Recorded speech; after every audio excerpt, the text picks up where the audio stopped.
What's up, everybody? I have here today Chapter 29 of Book 3 of the Royal Ranger series, Duel at Araluen. Let's go ahead and get into it. Damon went down the stairs at a run. He reached the fourth floor, then made his way out through the iron-bound door onto the battlements overlooking the massive castle gate. His heart sank as he saw the body of mounted men drawn up on the parkland facing the bridge. Behind them, two ranks of archers stood ready, although they were currently out of bowshot. Another group of about 20 men were formed up loosely beside the archers. He saw the huge, multicolored round shields and horned helmets, and cursed quietly.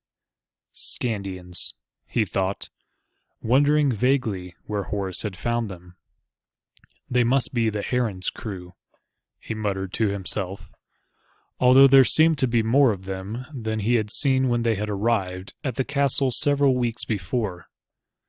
The soldier who had alerted him to the newcomer's presence looked at him curiously. "What's that, my lord?" Damon angrily dismissed his question. He was counting the enemy. There seemed to be about 60 of them, a few more than he had in his own force, counting the losses they had sustained during the engagements with Cassandra. But at least the enemy were outside the immense walls of the castle, and he was safe inside. Sitting on his battle horse, a little ahead of the troopers, was an unmistakable figure.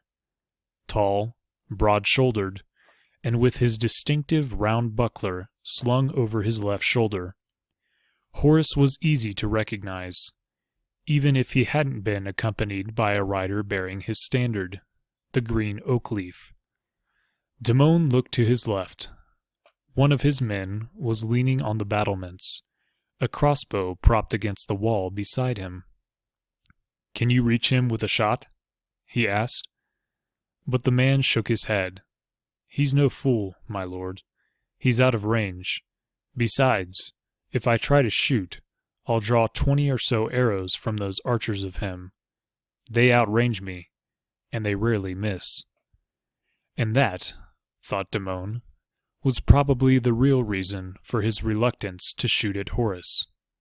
Coward, he thought, scowling at the man, who steadfastly ignored his contemptuous look.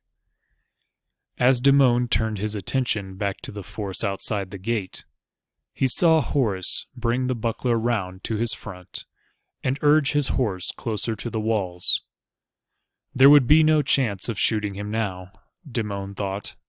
Horus had the reflexes of a cat, and he'd stop any crossbow bolts before it could hit him. The tall knight stood in his stirrups and held his cupped right hand to his mouth. "Damon!" he shouted, his voice carrying clearly to the battlements. "Show yourself, you treacherous snake!" Damon started in surprise as he heard his name called. How did Horus know that he was in command of the rebels? He hesitated to answer. "Damon, show yourself!" Horus called again, his voice echoing off the granite castle walls. Damon shrugged mentally. There was no point in pretending that he wasn't here. Horus obviously knew what had happened.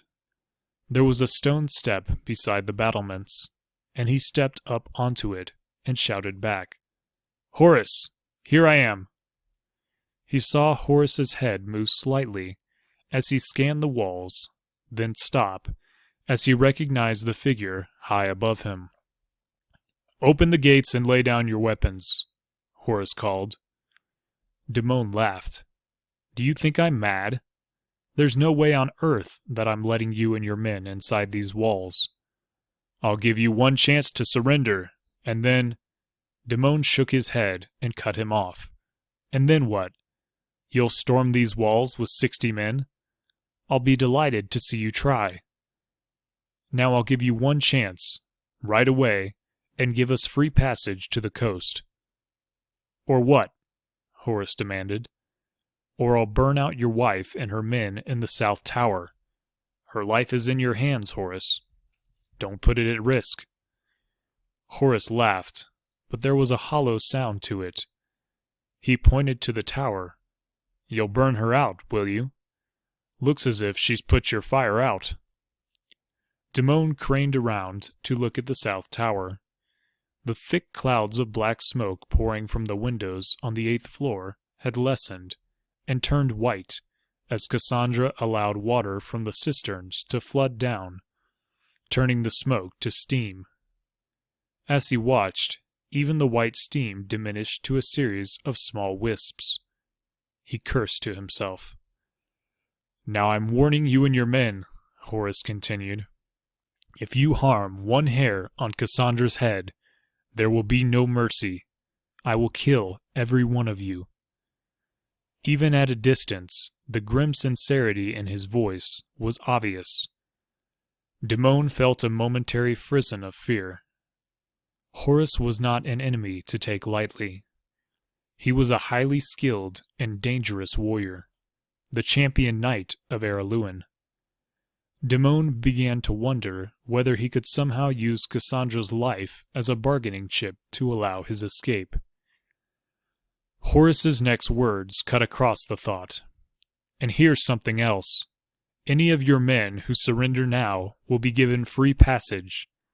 They'll get a head start of 8 hours to go in any direction they choose. I give my word that they won't be pursued in that time." "Can they keep their weapons?" Damon asked. Another thought was forming. He might somehow be able to disguise himself and leave with those of his men who chose to surrender. "Are you joking?" Horace replied. "They will be disarmed, and we'll take a close look at every one of them, just in case you had the idea of sneaking out with them." Damon's heart sank further at the words. He was not going to trick his way out of the castle, he thought. But then, Horace and his men were going to have a hard time getting in. Maybe some kind of compromise would be possible in the coming days as he continued to hold them off. The longer the stalemate went on, with Horace unable to force his way in, the more likely Horace would be to see reason. "That sounds like a worthwhile offer," said a voice close behind Damon. The words were spoken in a conversational tone, not shouted to Horace. Damon turned angrily and saw 8 or 9 men who had followed him down from the tower, the mercenaries he had contracted to force Cassandra to surrender. He rounded on them in fury. "What are you doing here?" he demanded. Suddenly, he understood why the fire on the upper floors had gone out. These men had abandoned their attack when he had rushed down the stairs to the battlements. The man who had spoken was uncowed by his anger. "We wanted to see what we were up against," he said. "We didn't sign up to fight Sir Horace and his men. You said we just had to capture a woman and a few of her soldiers. Now we're looking at troopers and archers, and there are Scandians there as well. We're not fighting them." The men around him nodded and muttered agreement. "So you're afraid to face Horace, are you?" Damon sneered. Again, the man showed no reaction to his manner. Any sane man would be. As I said, we didn't agree to fight him. "Have you noticed that he's outside the walls, and you're inside?" Damon continued sarcastically. "There's no way he can get in. And there's no way we can get out while he's there. I don't plan to be caught like a rat in a trap. He's offering us a way out, and I'm thinking of taking it." Damon drew his sword and took a step toward the surly group. But the sound of 6 swords being drawn echoed around the battlements as the men closed up around their spokesman. Damon stopped and lowered his own sword.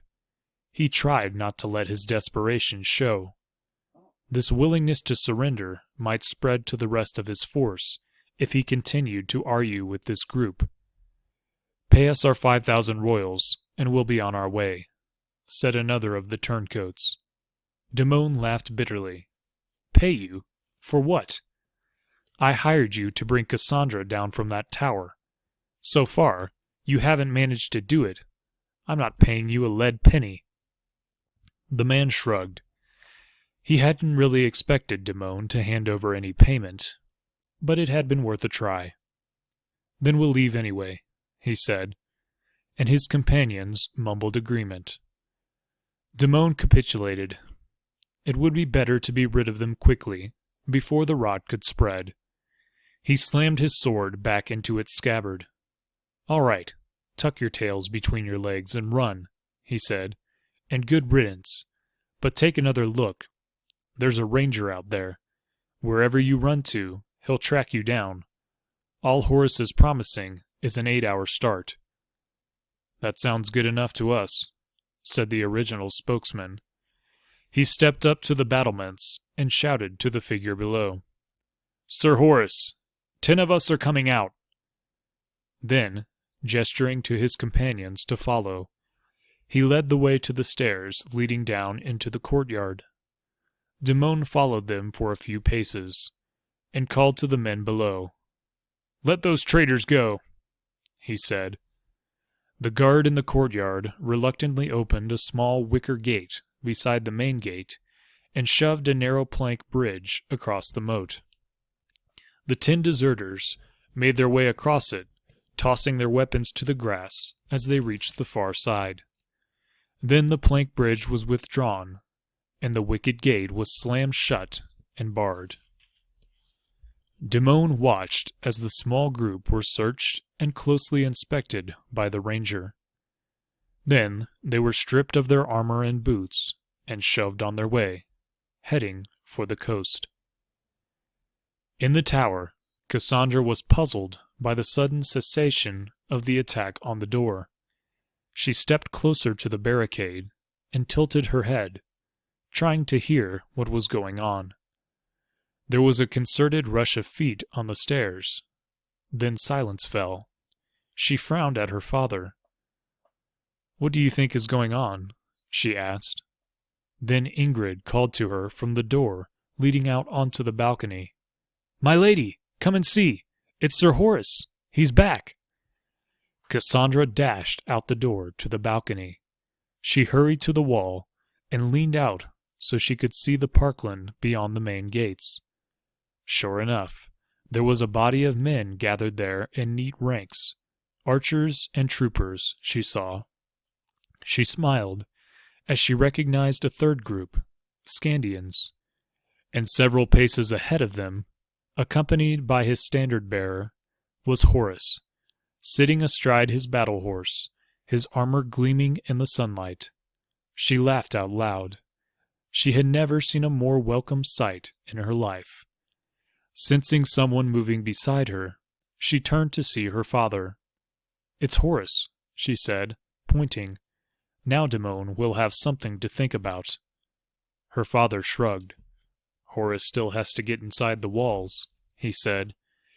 "And nobody's managed that in the last 100 years. "He'll manage it," she replied confidently. "He's got Maddie to help him." Quickly, she told him of the plan she had discussed with Maddie, for the girl ranger to lead a party through the secret passages to the gatehouse and let the drawbridge down. He smiled as she told him. "So she found the secret tunnels, did she? Good for her." Involuntarily, they both leaned out to peer down the hill to the small clump of trees and bushes that concealed the tunnel entrance. There was no sign of movement there. A thought struck her, a way to let Horace and Maddie know that all was well in the South Tower. She called to Ingrid, who hurried to her side. "Go and bring down my flag," she said. "Then send it up again, right side up." "Yes, my lady," Ingrid said, a broad smile on her face. She hurried away to do Cassandra's bidding. "Now we'll just sit tight until Maddie lets down the bridge," Cassandra said to her father. "Then we'll go down and join the party. I've got a few things to say to Damon." And that'll be the end of chapter number 29. Thank you for joining me. God bless, and have a good one.